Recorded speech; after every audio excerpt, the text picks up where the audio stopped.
Bonjour. La vente est un métier complexe qui nécessite de nombreuses compétences. Des compétences techniques, des compétences humaines, des compétences en communication. C'est aussi un métier physiquement difficile parfois, et il nécessite une grosse résistance au stress ainsi qu'une attitude très optimiste. Dans cette formation, nous allons passer en revue les principes fondamentaux de la vente, comprendre le processus de vente, voir les catégories de commerciaux, tenir le stress, et nous verrons les compétences nécessaires pour convaincre et signer des contrats. C'est une formation ambitieuse qui a pour but de vous donner un maximum de connaissances et d'outils opérationnels en un minimum de temps.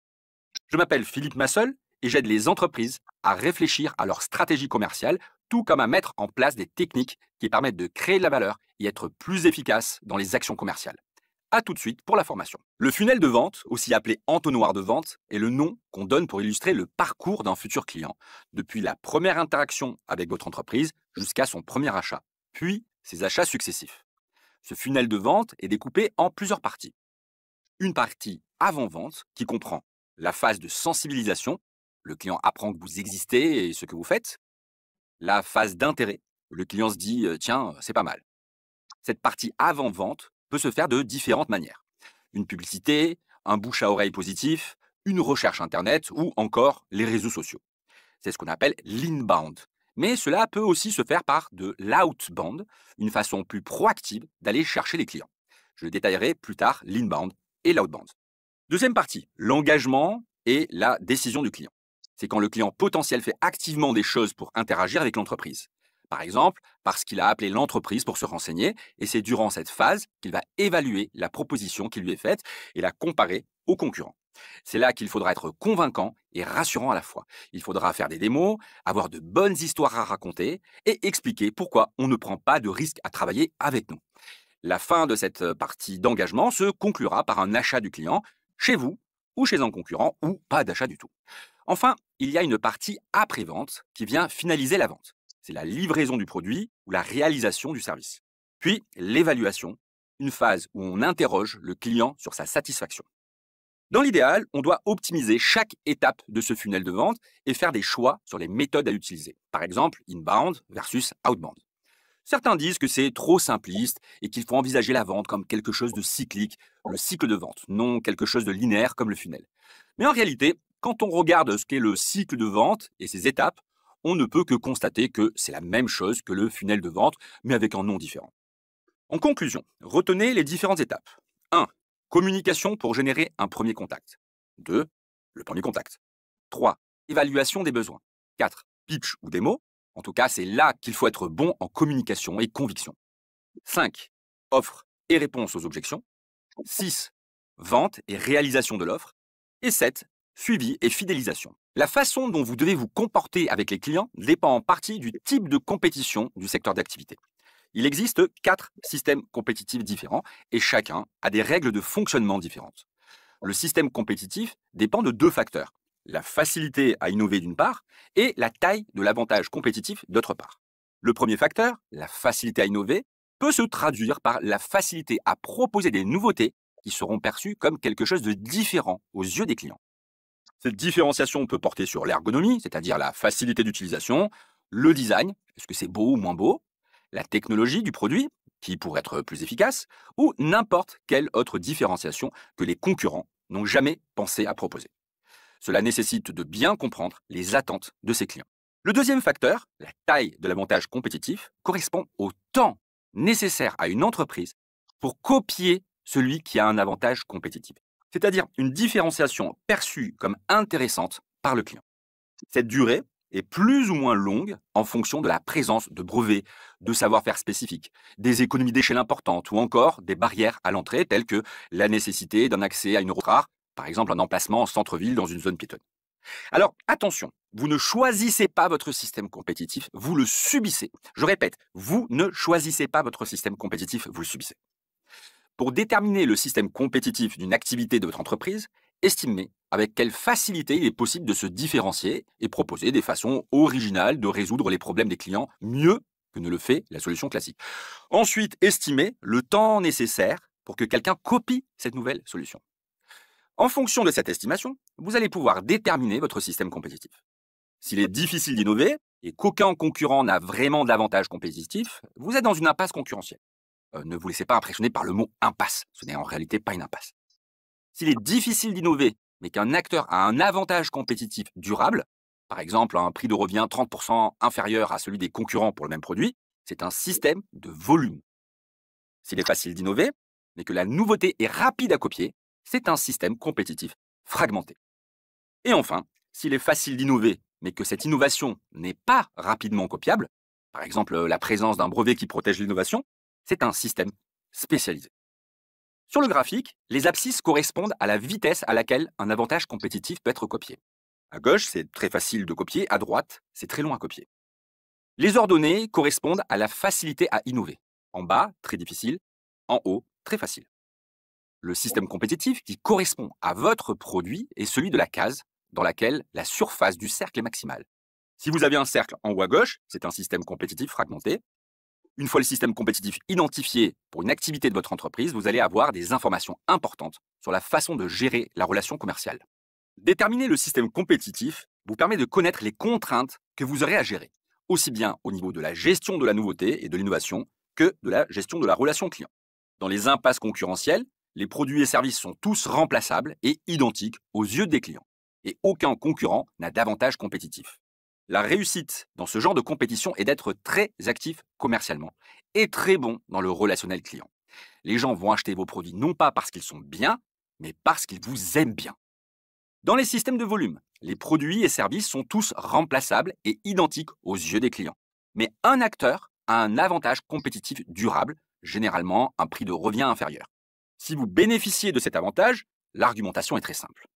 Nous faisons la même chose que les autres, ni mieux, ni moins bien. Par contre, nous sommes 20% moins chers que tous les autres. Si vous avez envie de payer plus cher ailleurs pour la même chose, pas de problème. Dans les systèmes spécialisés, il est facile de se différencier et quand on se différencie, cette différenciation peut être protégée longtemps, typiquement avec un brevet.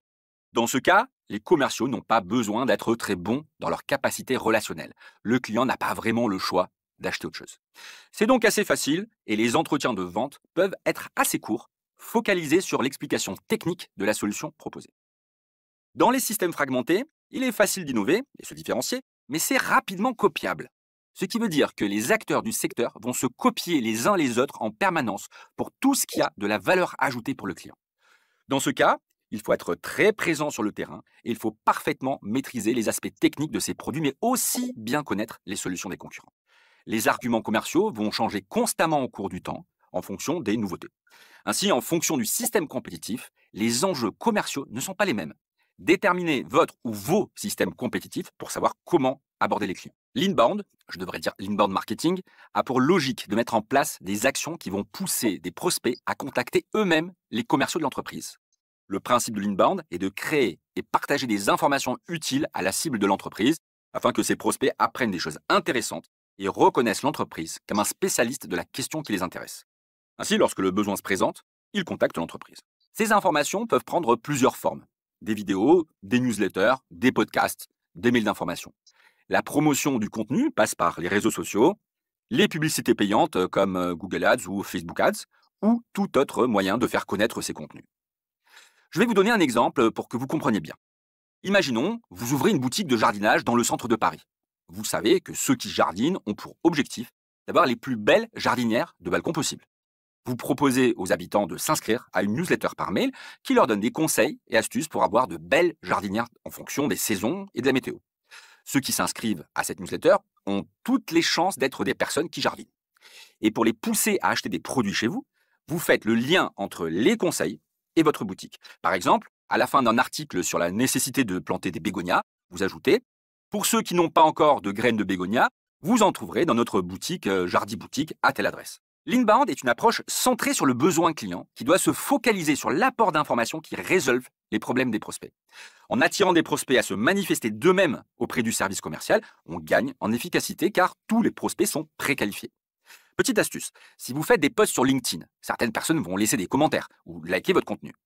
Même si ces personnes ne vous contactent pas, vous pouvez considérer qu'il y a des chances qu'elles soient intéressées par la thématique sur laquelle vous travaillez. Cela vaut donc la peine de les appeler. La grande difficulté de l'inbound est qu'il y a tellement d'entreprises qui suivent cette stratégie que les clients potentiels sont saturés d'informations et il est de plus en plus difficile d'utiliser efficacement l'inbound. Cependant, il reste indispensable, surtout en B2C, car il n'y a pas tellement d'autres solutions pour attirer l'attention. À l'inverse de l'inbound, l'outbound consiste à contacter activement les prospects sans qu'ils n'aient rien demandé. Les méthodes sont très directes et peuvent être considérées comme intrusives. Mais il faut se rappeler que vous appelez des gens pour les aider. Il n'y a pas de mauvaise conscience à avoir dans ce cas. Il y a plusieurs façons d'aborder l'outbound. On peut essayer de diffuser activement son message à grande échelle, par exemple par des publicités dans les grands médias, des envois de courrier, des envois de mails automatiques et personnalisés, des envois de catalogues. Mais on peut aussi être sélectif, en particulier en B2B, et faire de l'outbound personnalisé. On peut trouver cette approche dans plusieurs contextes. 1. La prospection au téléphone. Bien que ce ne soit pas très populaire, c'est encore très efficace. J'irai même plus loin. Je pense que c'est une approche qui va longtemps rester très efficace, car les barrières psychologiques et techniques pour être capable de prospecter correctement au téléphone sont très élevées. Il y a beaucoup de commerciaux qui n'osent pas appeler ou n'aiment pas cela, et nombreux sont ceux qui font n'importe quoi au téléphone et ne connaissent pas les techniques de base. Si vous devez prospecter au téléphone, envisagez sérieusement de vous former. Il y a d'ailleurs une formation LinkedIn Learning sur le sujet, ainsi que des formations complémentaires telles que vendre avec des histoires. En tout cas, en B2B, ne pas avoir un fort niveau de compétence en prospection téléphonique va rendre les choses difficiles. 2. La vente en face à face. Depuis le Covid, ce n'est pas très populaire, mais c'est quand même la forme de vente la plus ancienne qui fait ses preuves. Les chances sont plus importantes quand on a rencontré une personne en vrai. Évidemment, si elle a besoin du produit. C'est en train de revenir en force et il y a des compétences très spécifiques. 3. La vente sur des salons professionnels. En fait, c'est de la vente en face à face, mais il y a des approches spécifiques qui permettent d'aborder facilement les gens sur un salon de façon improvisée et savoir en moins de 20 secondes s'il est intéressant ou pas de continuer la discussion. L'idée du salon est que ceux qui y vont sont a priori intéressés par la thématique du salon. Bien entendu, une entreprise peut avoir un stand, mais pas forcément. Des commerciaux peuvent faire de la maraude, c'est-à-dire aller parler à des gens au hasard dans les allées du salon, comme sur les stands des concurrents. Et c'est comme cela qu'ils se font des contacts. Beaucoup pensent que l'outbound est dépassé. Pourtant, les grandes entreprises continuent de faire de la publicité pour des produits de grande consommation, et le rendement de l'inbound est moins bon qu'il ne l'a été. Certes, l'outbound est une approche ancienne et traditionnelle, mais elle a de beaux jours devant elle, surtout en B2B pour des produits et services à haute valeur ajoutée. Par contre, la grande difficulté de l'outbound est d'avoir un discours de qualité. Faire prospecter au téléphone en masse par des sous-traitants n'est probablement pas l'idéal, et c'est même souvent une horrible idée parce que les compétences nécessaires pour faire de la prospection téléphonique en B2B sont importantes. Pour conclure, j'aimerais remettre en perspective l'inbound et l'outbound. Tout ce qu'on fait dans l'inbound n'a qu'un objectif: parler avec un prospect pour lui proposer une solution qui puisse l'aider. Mais parfois, les prospects ne viennent pas d'eux-mêmes, il faut aller les chercher un par un. Faire de l'outbound, c'est court-circuiter l'inbound pour s'adresser directement à un prospect.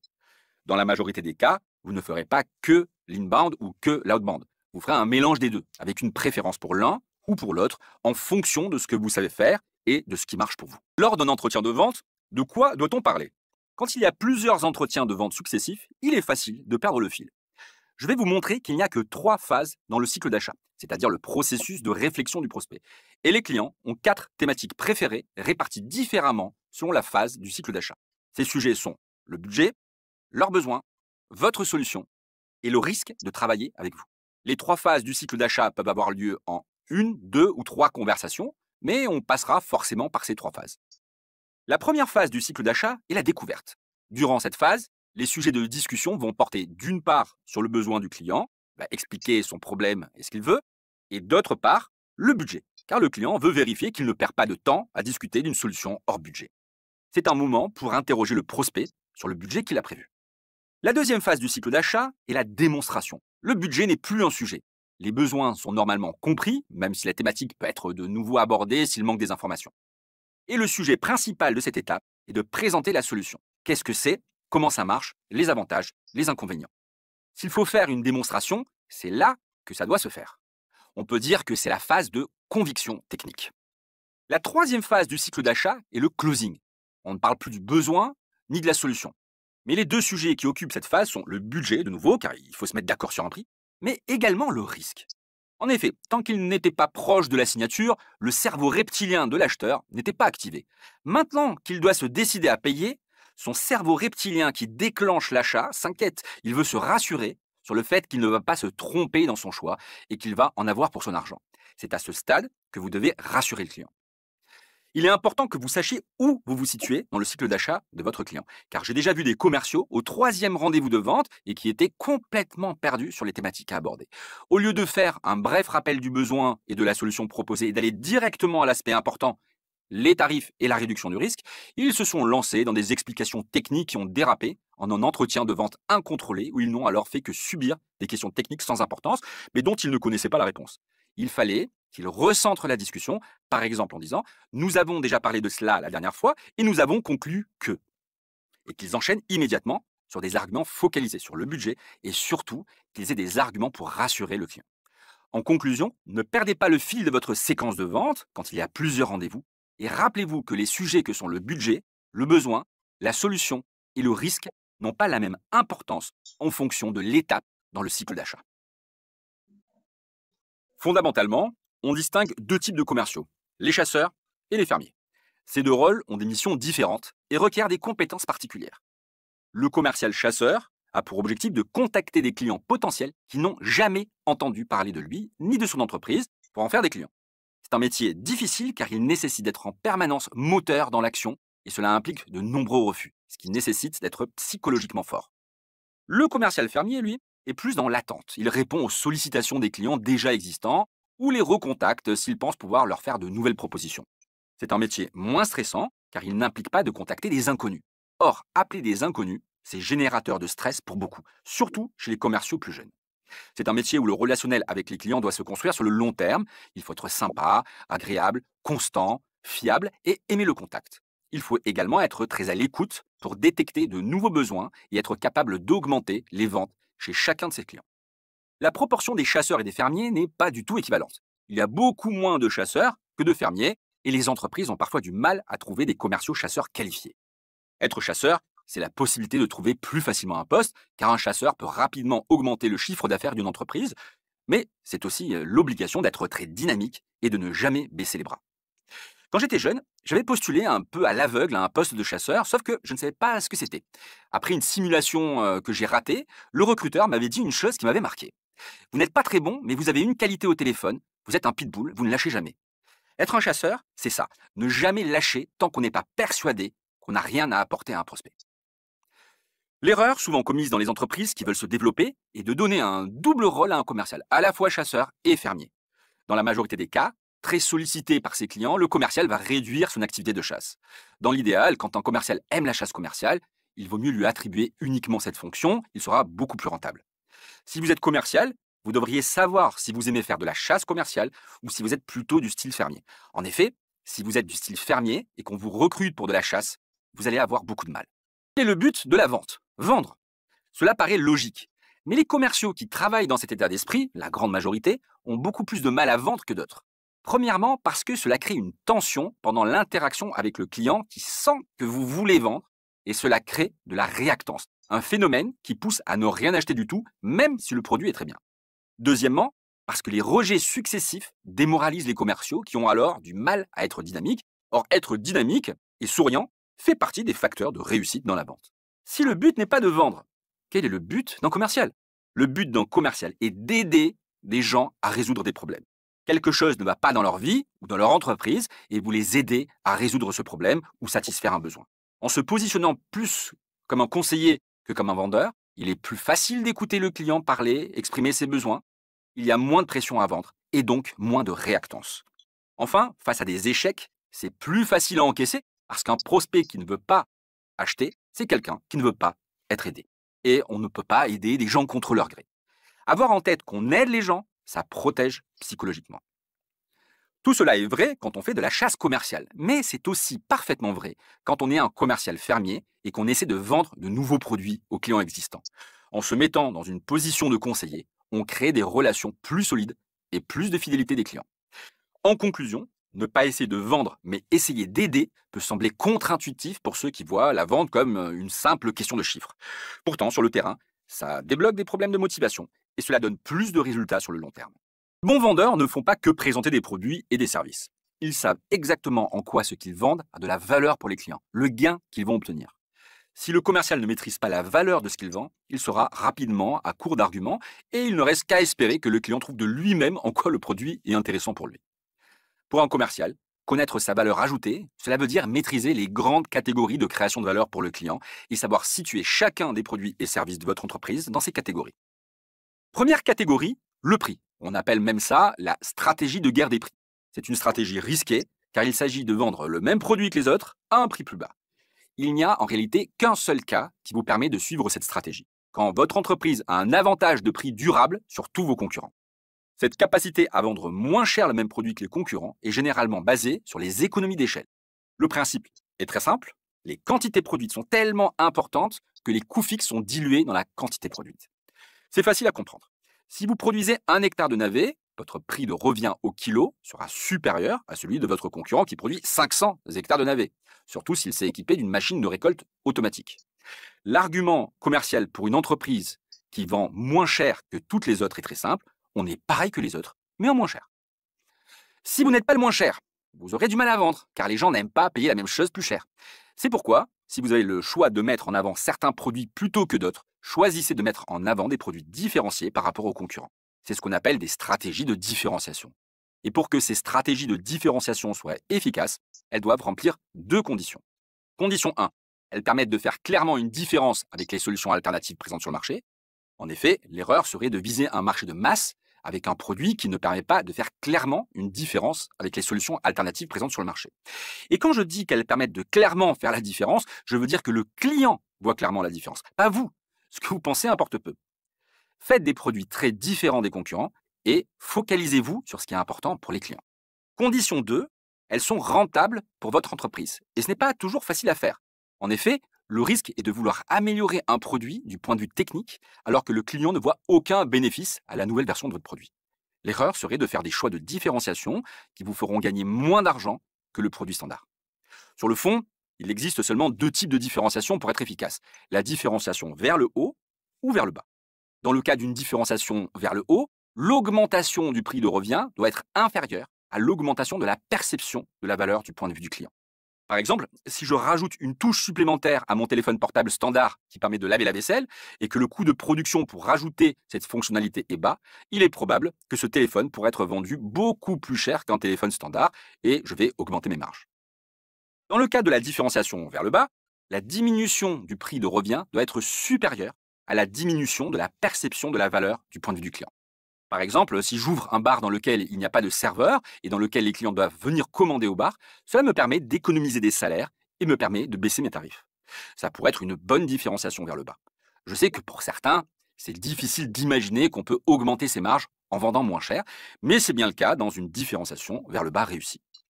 En conclusion, dans le cas où vous vendez des produits très différenciés, vos arguments devront intégrer de la pédagogie pour expliquer en quoi le produit ou le service proposé va mieux aider le client que les solutions alternatives.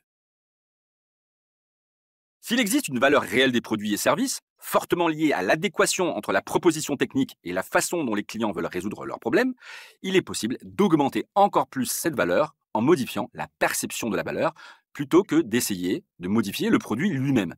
C'est un thème largement documenté par un génie du marketing qui s'appelle Rory Sutherland. Pour comprendre ce qu'est la perception de la valeur, il faut comprendre la différence entre valeur tangible et valeur intangible. La valeur tangible est quelque chose de concret, comme la qualité du produit, ses caractéristiques techniques ou encore son design. Alors que la valeur intangible est subjective, basée sur la perception du client. D'après Rory Sutherland, un spécialiste de la création de la valeur artificielle dont je suis fan, la perception de la valeur peut être tout aussi importante, sinon plus, que la valeur réelle d'un produit ou d'un service. En effet, les décisions d'achat sont fortement influencées par des facteurs psychologiques et émotionnels, et seulement en partie par des considérations logiques ou rationnelles. Par exemple, une montre qui donne l'heure précise peut avoir une certaine valeur tangible, mais si cette montre est une Rolex, sa valeur intangible est encore plus forte, tout simplement parce que la marque a la capacité de symboliser le statut social ou le succès financier. De même, un sac à main en cuir peut être apprécié pour sa qualité et sa durabilité, ça c'est la valeur tangible, mais si ce sac porte le logo d'une marque de luxe, ce même sac peut aussi symboliser l'élégance et le luxe, et ça c'est sa valeur intangible. Pour maximiser la valeur perçue d'un produit ou d'un service, il faut inclure dans sa réflexion une perspective psychologique. Par exemple, il y a de nombreuses années, pour améliorer la perception de la valeur du métro parisien, il n'a pas été nécessaire de rajouter des rames et d'augmenter le nombre de passages métro. Il a suffi de rajouter sur chaque quai de métro un panneau qui indique le temps qui reste avant les deux prochains métros. En effet, s'il est insupportable d'attendre 3 minutes sur un quai de métro qui se remplit de monde, quand on ne sait pas quand va arriver le métro, il est tout à fait supportable d'attendre en sachant que le prochain métro arrive dans 4 minutes et celui d'après dans 6 minutes. Dans ce cas, on ne change pas la réalité, on change la perception de la réalité. Autre exemple, si une étude de marché montre que les gens pensent que seulement 70% du courrier postal urgent arrive le lendemain, alors qu'en réalité c'est 95%, à quoi bon essayer de changer la réalité en essayant de passer de 95 à 99% de courrier urgent livré le lendemain, quand le problème est un problème de perception de la réalité. Dans ce cas, il vaut mieux faire une campagne de communication pour expliquer que 95% du courrier urgent arrive le lendemain. Assez souvent, la création de valeur passe par l'ergonomie. L'ergonomie ne se limite pas seulement à la facilité d'utilisation physique d'un produit. L'ergonomie inclut aussi la manière dont un produit ou un service s'intègre dans les habitudes. En effet, les réticences d'achat sont souvent dues à la résistance au changement. Par exemple, si une entreprise commercialise un logiciel, il va être plus difficile de le vendre s'il faut que le logiciel soit installé sur tous les disques durs d'ordinateur et nécessite un paramétrage que si c'est un logiciel accessible à partir d'un navigateur qui ne nécessite aucun réglage. Quand on est commercial, cela vaut la peine d'utiliser ces éléments artificiels de valeur comme argument commercial. Par exemple, un commercial pourrait dire « Contrairement à nos concurrents, vous n'avez aucune installation à faire, aucun paramétrage à effectuer, il n'y a pas de mode d'emploi car il est inutile au vu de la simplicité du logiciel. » En conclusion, la perception de la valeur joue un rôle important dans les décisions d'achat. En comprenant les différences entre valeurs tangibles et valeurs intangibles, et en communiquant sur les éléments de valeur intangible, un commercial peut influencer positivement la perception de ses produits pour les vendre plus facilement. Dire ce qu'on veut, le travail de commercial est quand même stressant, même si on aime ce métier. Pour peu que la direction générale impose des objectifs très ambitieux, le travail se fera forcément sous pression. Un commercial est soumis à 4 types de stress différents, avec des intensités variables selon les entreprises. Premièrement, le stress lié à la performance. Vous avez des chiffres à atteindre et cela vous met la pression. Deuxièmement, le stress relationnel. C'est celui qui se déclare si vous avez du mal à communiquer avec votre responsable des ventes et avec vos collègues. Troisièmement, le stress de l'incertitude. Ce stress vient de la difficulté à se projeter dans le futur et à imaginer ce qui va se passer. C'est encore plus vrai depuis le Covid. Il arrive tellement de choses inattendues qu'il est difficile d'anticiper la stabilité ou l'instabilité du marché. Quatrièmement, le stress lié à la charge de travail. Si vous vous sentez débordé par la quantité de travail, le nombre de prospects appelés, le nombre de mails de relance envoyés, le nombre de rendez-vous à honorer, ce stress peut aller jusqu'à diminuer vos capacités de travail. Cela risque aussi de vous démotiver. Les commerciaux doivent lutter contre ces stress pour être efficaces. Et je vais évoquer quelques stratégies qui ont prouvé leur efficacité, même si elles ne peuvent pas tout résoudre.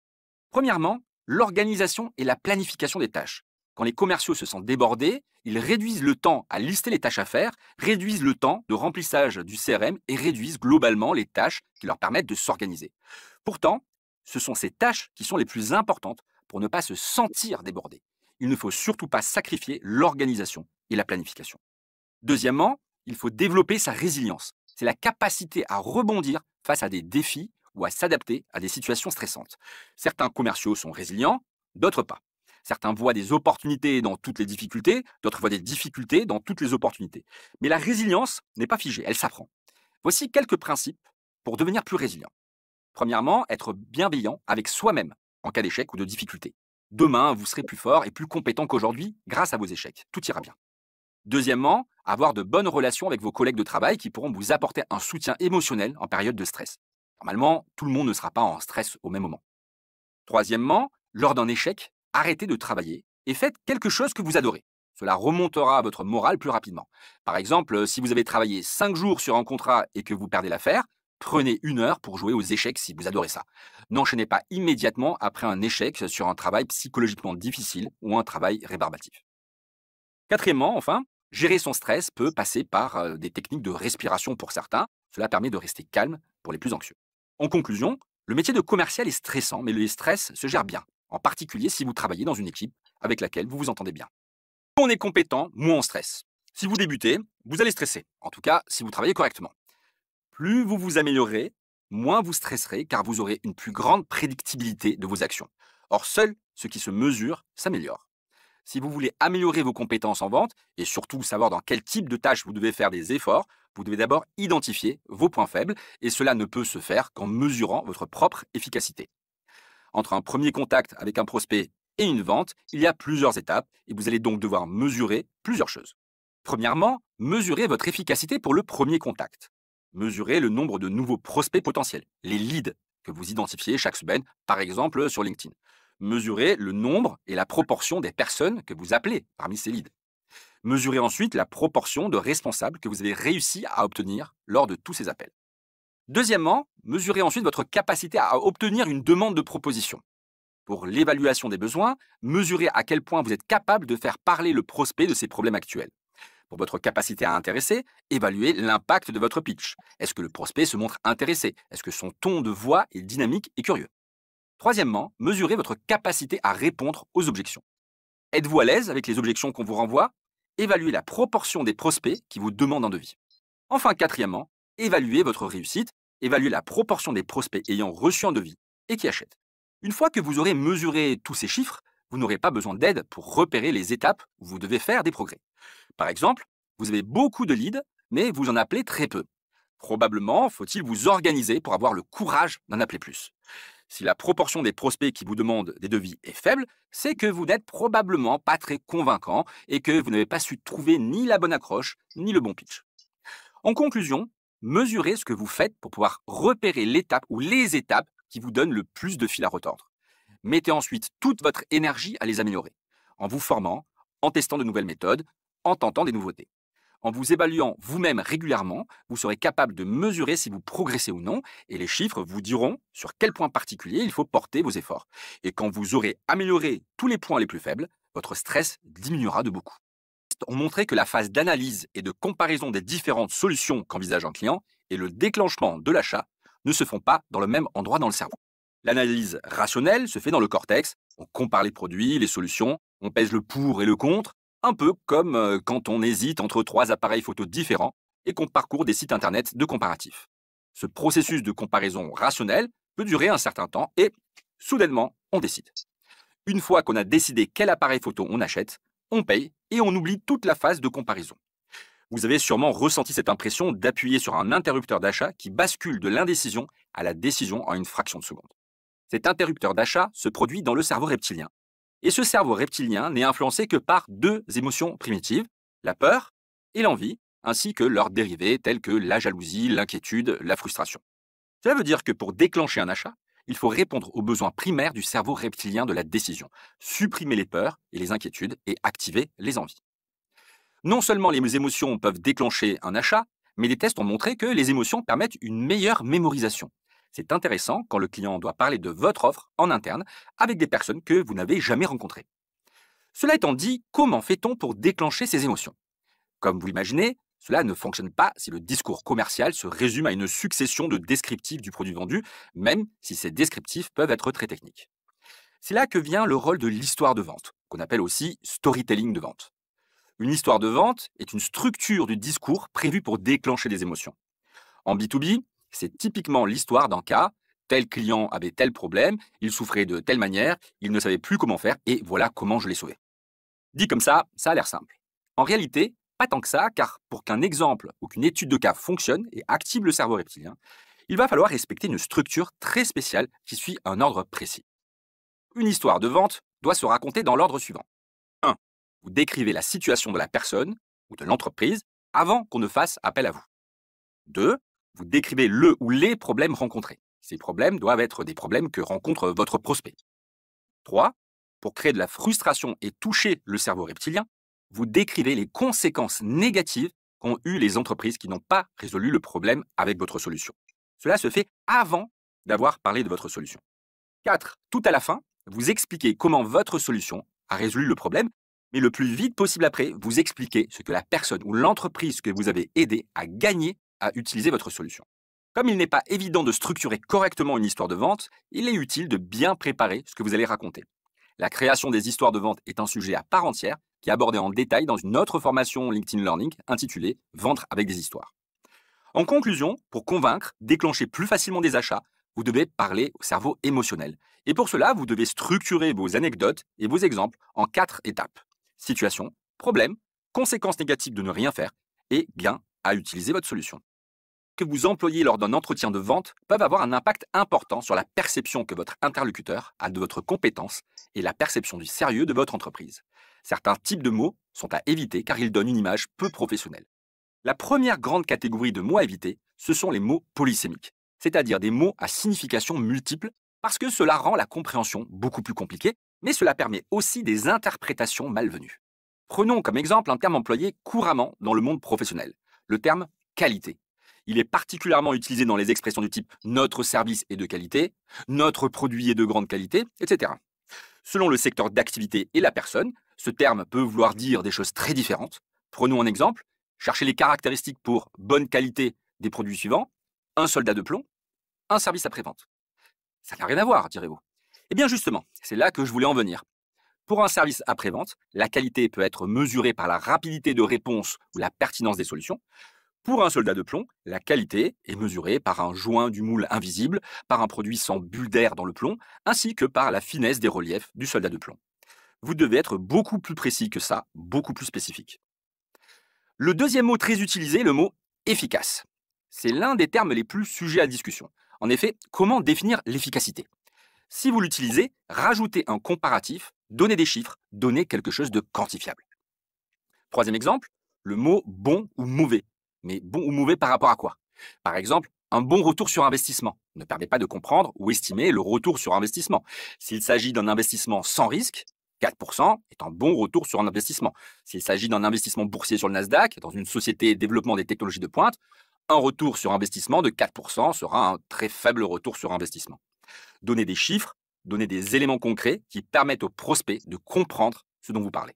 La deuxième grande catégorie de mots à éviter, ce sont les mots indéfinis, tels que très, beaucoup, un peu, souvent, parfois, bientôt, récemment, cher, pas cher, risqué, peu risqué, dans les plus brefs délais. Tous ces mots ont en commun qu'ils ne sont pas mesurables. Quand vous les utilisez, vous restez par définition confus et imprécis, car vous ne donnez pas d'informations quantifiables. Cela peut créer un sentiment confus d'incompétence. Comment le vendeur peut-il être compétent s'il n'est pas capable de donner des informations précises et concrètes? La preuve en est qu'il est nécessaire de se contenter de généralités que n'importe qui, même incompétent, pourrait présenter. Écoutez la phrase suivante. Nous sommes moins chers que les concurrents. Qu'en pensez-vous? Elle est trop imprécise. Votre prospect n'est pas sûr que vous connaissiez les prix de la concurrence et vraisemblablement ne les connaît-il pas lui-même. Et s'il les connaît, vous êtes moins cher de combien? 3%, 10%, 50%? Il est bien plus efficace de dire nos produits A, B et C sont proposés à X euros, soit Y% moins chers que les produits concurrents les moins chers. En ce qui concerne les produits D et E, ils sont à peine moins chers que ceux des concurrents, mais ont l'avantage de A1, A2, A3. En conclusion, dans un entretien de vente, vous devez apporter des informations quantifiables et vous serez plus convaincant si vous n'utilisez pas de mots polysémiques ou indéfinis. La personne qui envisage d'acheter quelque chose imagine également toutes les raisons qui s'opposent à l'achat. Par exemple, une personne veut acheter un vélo et se dit « Je n'ai pas vraiment besoin d'un nouveau vélo, j'en ai déjà un, même s'il est vieux, qu'il crève souvent et qu'il fait du bruit quand il roule. » Les commerciaux ont souvent du mal à gérer les objections car ils les considèrent comme des attaques personnelles, un peu comme si le prospect remettait en cause leurs compétences. Alors, quelle attitude avoir face à des objections? Premièrement, vous ne devez rien laisser paraître, même si vous vous sentez agressé. Une objection n'est en fait pas une attaque personnelle, elle indique simplement que le prospect n'a pas assez d'informations pour comprendre qu'il y a quelque chose à gagner en achetant votre produit. Deuxièmement, ne montrez pas que vous êtes en désaccord avec l'objection du prospect et écoutez-le jusqu'au bout. Si le prospect a plusieurs objections, n'essayez pas de l'interrompre pour répondre immédiatement, ainsi vous pourrez répondre à plusieurs objections en même temps. Il y a de nombreux types d'objections différents, mais globalement, cela tourne généralement autour des 4 mêmes thématiques. Premièrement, les objections réelles. Ce sont les objections lorsque le client n'est objectivement pas convaincu par l'offre. Cela peut être dû à un manque de clarté dans l'explication du produit, ou le client peut avoir besoin de réfléchir, de discuter avec d'autres personnes ou de comparer avec la concurrence. Dans ce cas, une démonstration du produit, la fourniture de références clients ou l'explication de ce qui différencie votre offre de celle des concurrents peuvent être des solutions. Deuxièmement, les objections statu quo. Cela correspond aux prospects satisfaits de leur fournisseur actuel ou qui n'ont pas de besoin immédiat. Ces objections sont difficiles à contrer, sauf si vous pouvez prouver que votre offre présente un avantage évident par rapport au fournisseur actuel. Troisièmement, les objections de procrastination. Ce sont toutes les objections où le prospect vous dit qu'il n'a pas le temps. La solution pour accélérer la vente est de montrer au prospect que continuer à attendre aura plus d'effets négatifs que ce qu'il a prévu. Quatrièmement, les objections sur le prix. Ce sont les objections les plus fréquentes et elles peuvent masquer d'autres objections. Dans ce cas, il est important de bien comprendre les objections sous-jacentes. Si le problème est réellement le prix, Il existe des techniques telles que le fractionnement du prix, qu'on appelle chunking, pour donner l'impression que c'est moins cher. Si ce n'est pas le prix le vrai problème, il faudra l'identifier. Souvent, cela peut être lié à des problèmes de livraison, de fiabilité ou n'importe quel autre élément d'insatisfaction.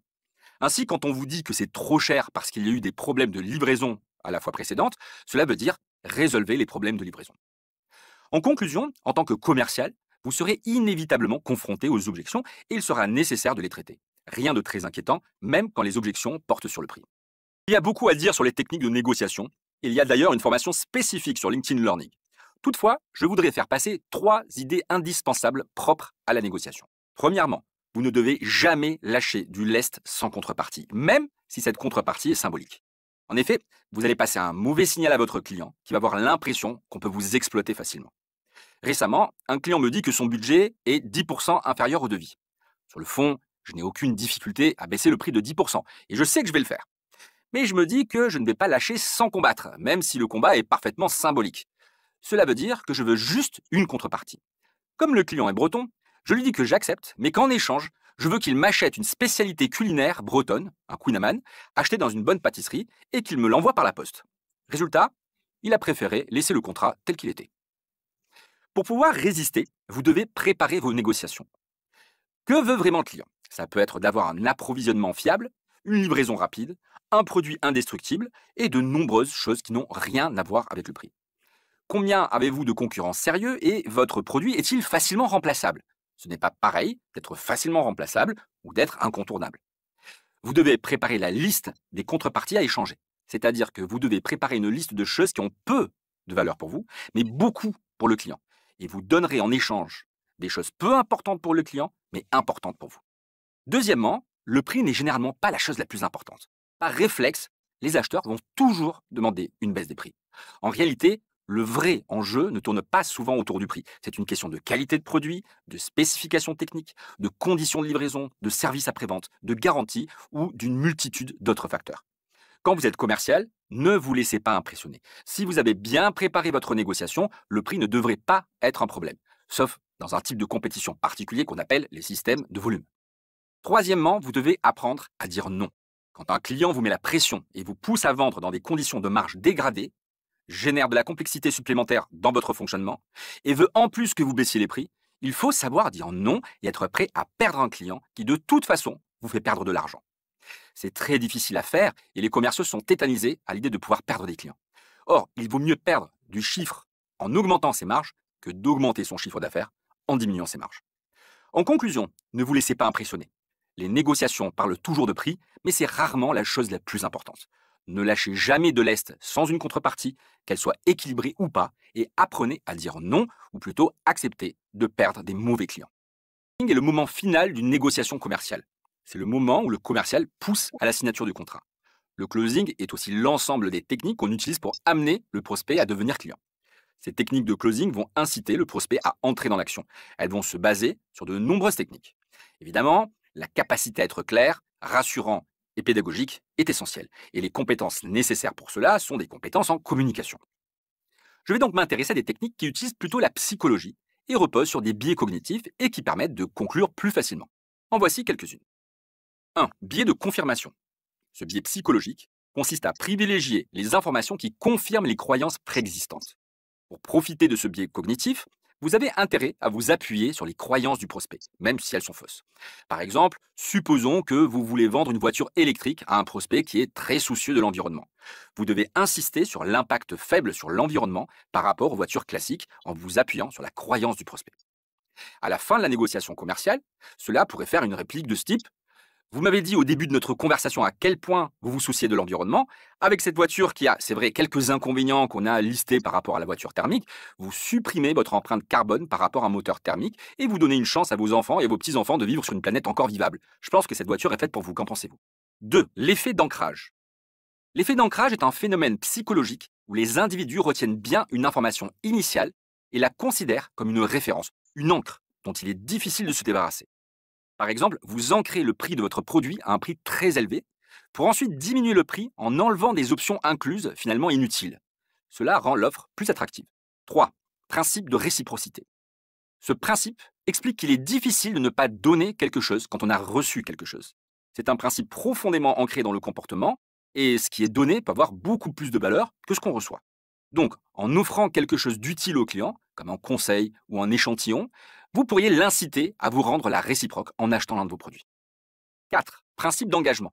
Le principe d'engagement est un principe fondamental en psychologie et mériterait d'en parler longuement. Mais pour faire court, ce principe dit que quand quelqu'un prend une décision dans un sens donné, il lui est très difficile de changer d'avis, même quand les conditions ont changé et que la première décision n'est finalement pas du tout avantageuse. Par exemple, supposons qu'une station-service affiche un prix de 1,50 € par litre d'essence, ce qui attire de nombreux clients. Une fois que ces clients arrivent à la pompe, ils constatent que le prix est en fait de 2 € par litre. Il est beaucoup plus probable que ces gens acceptent de faire le plein à 2 € par litre que si le prix correct avait été affiché dès le départ.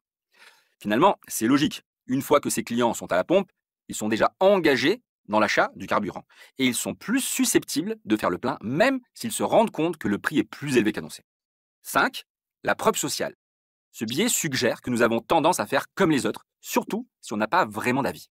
Classiquement, en vente, c'est l'utilisation des témoignages des clients ou la notation d'un produit sur un site de vente. 6. Biais d'aversion à la perte. Ce biais explique que les gens accordent plus de valeur à quelque chose qu'ils risquent de perdre qu'à cette même chose s'ils doivent l'acheter. En vente, on a donc intérêt à montrer ce qu'on peut perdre à quelqu'un s'il n'achète pas son produit. Une autre possibilité est de faire perdre artificiellement quelque chose au prospect s'il n'achète pas, et en particulier son temps et son énergie. Par exemple, vous vendez un logiciel professionnel et vous proposez une utilisation gratuite de la version complète pendant 6 mois. Pendant ces 6 mois, les utilisateurs s'habituent au logiciel, l'intègrent dans leur quotidien, en perçoivent la valeur. Au bout de 6 mois, on leur dit que c'est la fin de la période d'essai et qu'ils n'auront plus accès qu'aux 3 fonctionnalités de base. L'utilisateur n'a pas envie de payer, mais il a encore moins envie de perdre du temps à chercher de nouvelles solutions et à se créer de nouvelles routines de travail. C'est toute la force des essais gratuits, si leur durée est assez longue pour créer une habitude d'utilisation. En utilisant et combinant une bonne communication et ses biais cognitifs dans vos techniques de closing, vous pouvez rendre votre proposition plus persuasive et augmenter vos chances de conclure une vente. Commercial efficace, il faut non seulement maîtriser les techniques de vente, mais il faut également être capable de créer une relation détendue et sympathique avec les prospects et les clients. C'est quelque chose qui a été prouvé par la psychologie sociale. Les gens sont naturellement attirés par les personnes enthousiastes et sympathiques.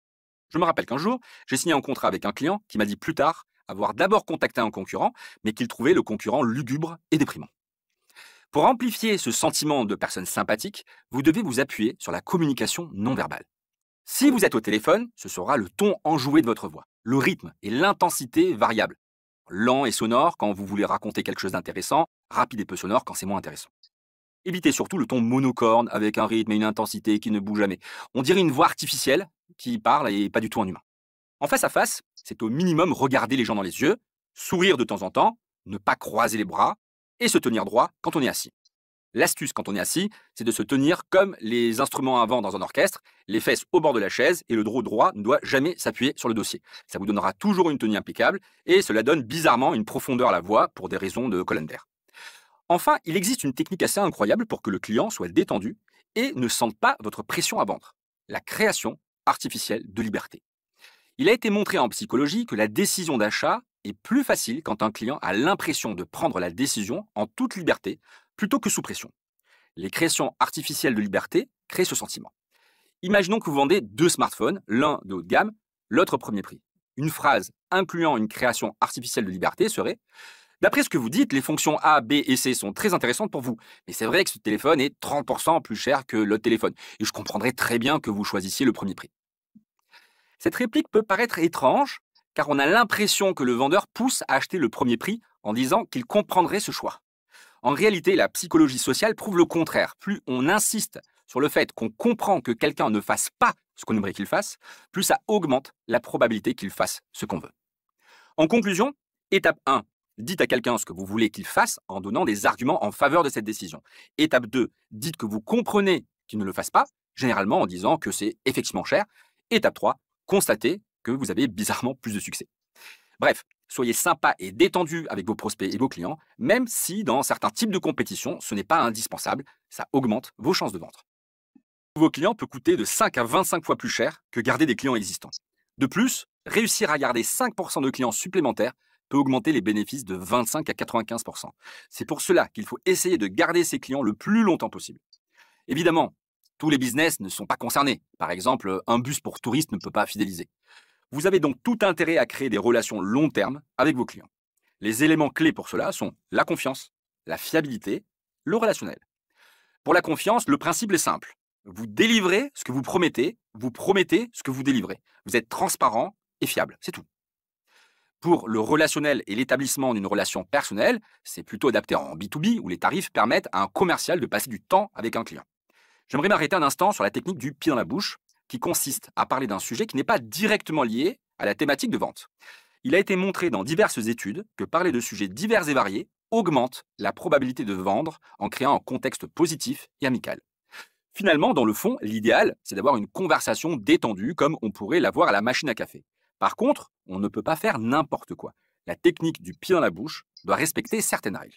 D'abord, le pied dans la bouche se lance quand une perche est lancée par le prospect lui-même. Par exemple, s'il dit « Désolé, j'ai un peu de retard car j'étais à un concert ». Il vous lance une occasion facile de rebondir pour lui demander de quel concert il s'agit. Pour peu que vous connaissiez un peu le sujet, vous pourrez lui dire que vous aimez bien l'artiste, vous avez un sujet tout trouvé. Attention, tous les sujets ne sont pas permis. Les sujets qui portent sur des opinions sont à bannir. Pas de politique, pas de discussion sur l'égalité homme-femme, pas de discussion sur la religion. À l'inverse, les sujets faciles sont la musique, le sport, les voyages, les enfants, la météo, la nostalgie et les séries TV si vous en êtes fan. Enfin, dans les thèmes recommandés, certains ont moins d'impact sur la création d'un lien personnel. Les sujets trop communs. Le foot est par exemple un mauvais sujet car plus ou moins tout le monde aime le foot. À l'inverse, les sujets ultra spécifiques créent instantanément un lien très fort. Par exemple, votre prospect fait de la natation en compétition et spécialiste du papillon, et vous aussi, impossible qu'il n'y ait pas une parenthèse sur la natation. Pourquoi? Car il y a tellement peu de gens concernés que tomber sur quelqu'un passionné par la même chose est rare. C'est valable pour de nombreux sujets, des livres pour les grands lecteurs, les amateurs de séries télé, la musique pour les mélomanes et d'autres sujets encore.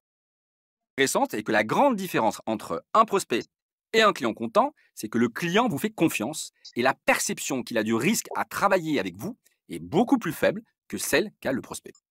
Le client n'a plus le frein de la peur du risque, il sera capable d'acheter des choses qu'un prospect n'achètera pas. Pour vendre un produit à 5 000 euros, il est plus facile de d'abord convaincre d'acheter un produit à 50 euros, puis un produit à 500 euros, et enfin un produit à 5 000 euros, plutôt que d'essayer de convaincre d'acheter directement un produit à 5 000 euros. Procéder par étapes pour vendre des produits de plus en plus chers, c'est en réalité vous parler d'upsell. Je vous parlerai ensuite de cross-sell. L'upsell est une vente additionnelle dans laquelle on vend un produit plus cher que le premier achat. Un produit plus sophistiqué, avec plus d'options par exemple. Imaginons, je vends un logiciel de CRM très sophistiqué avec beaucoup d'options.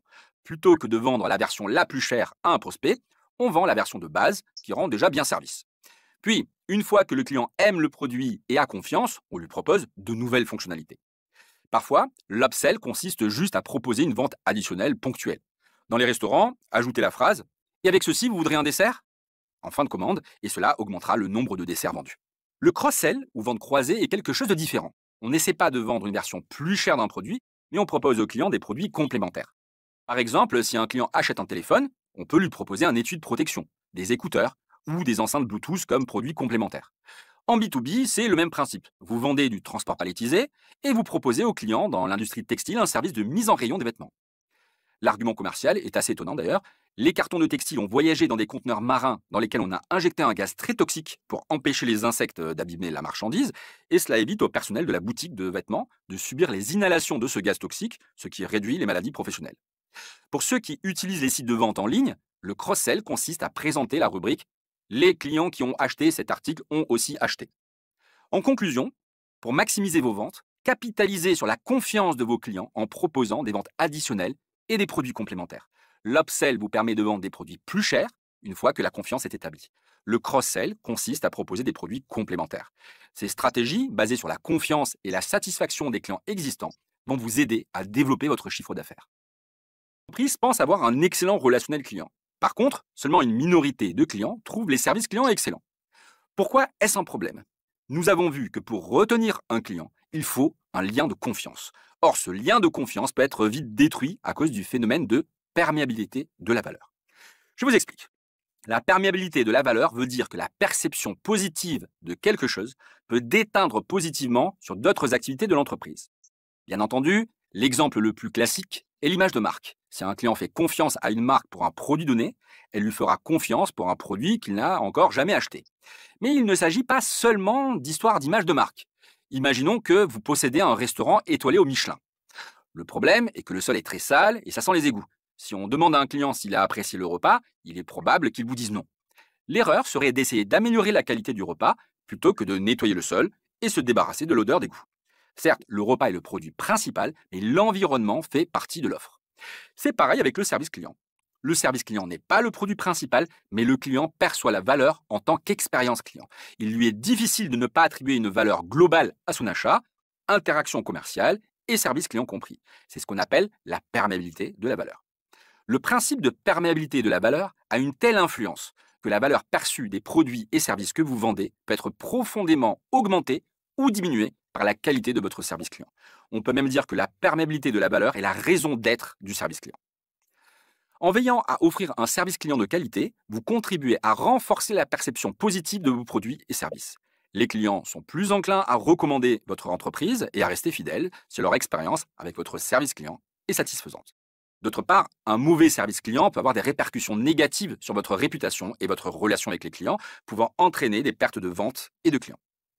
En conclusion, soyez à l'écoute de vos clients et résolvez leurs problèmes. Il existe d'ailleurs des formations LinkedIn Learning très détaillées sur ce sujet, car négliger le service client pourrait compromettre votre réputation et votre capacité à retenir les clients.